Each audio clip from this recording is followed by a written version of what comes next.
Excellences, Monsieur le Président, distingués délégués, Mesdames et Messieurs, à l'entame de mes propos, je voudrais féliciter les pays qui ont présenté les examens nationaux volontaires ainsi que le secrétaire général pour la qualité de ses rapports sur la reconstruction post-Covid-19 et les scénarios pour la réalisation des objectifs du développement durable. Les différentes synthèses des travaux des forums régionaux doivent guider nos réflexions durant ces assises.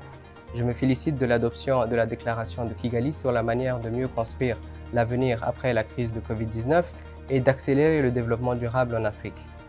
Mon pays, le Tchad, a présenté 2 rapports nationaux volontaires au Forum politique de haut niveau sur le développement durable en 2019 et 2021. Ces revues nationales volontaires ont relevé un déficit de financement du Plan national de développement pour la période 2017-2021.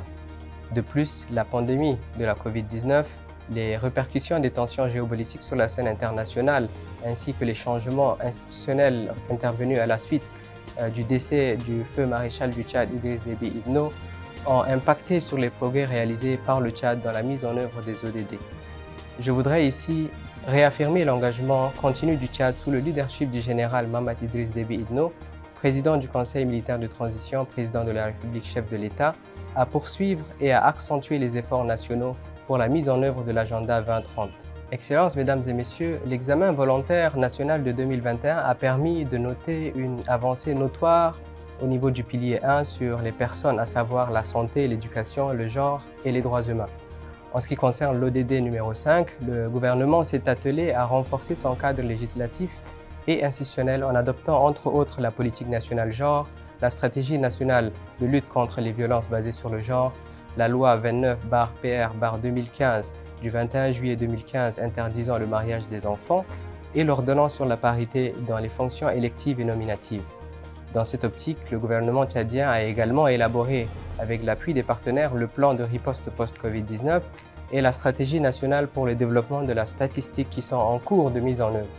Il faut également noter l'intégration des ODD dans le plan national de développement 2022-2026 qui est en cours d'élaboration. Bien que les mesures sur le changement climatique n'aient pas encore produit tous les effets escomptés, nous devons admettre que le rythme actuel de mise en œuvre des ODD dans mon pays permet d'être optimiste. Excellences, afin de réaliser le principe de l'agenda 2030 de ne laisser personne de côté, il convient de souligner l'importance d'aplanir tous les obstacles qui ralentissent les efforts des États, notamment des pays en développement, tendant à éradiquer la pauvreté, à éliminer les inégalités et à contrôler les changements climatiques. Pour ce faire, il nous semble nécessaire que des mesures urgentes soient prises, d'une part pour alléger la dette publique des pays moins développés et d'autre part pour débloquer les financements additionnels tant attendus. Pour conclure, je tiens à réaffirmer la volonté et l'engagement du Tchad à tout mettre en œuvre pour l'atteinte des objectifs des agendas 2030 et 2063, tout en rappelant aux partenaires au développement la nécessité d'honorer les engagements qu'ils ont pris en matière de financement des ODD.